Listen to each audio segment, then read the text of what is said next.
In the U.S., there's a lot of limitations, and unless you have the support of Congress, you obviously cannot change the laws. But I'd probably aspire to reduce the size of government, and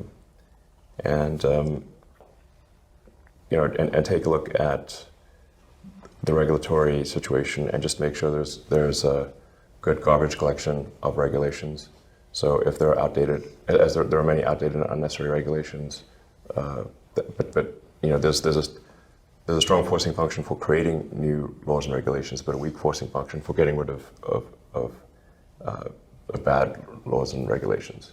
And I think this is just generally a problem as civilization ages without war, where there are new laws and regulations created every year, and so there's like more and more constraints on what you can do, but there's very little effort put to remove laws and regulations.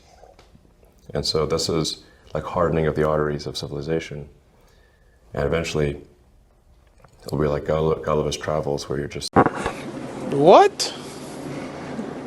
Bro, what are you talking about, man?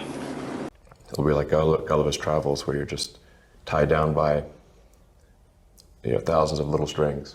And it's not like any one string is the issue, but there's so many strings that you can't get anything done. What?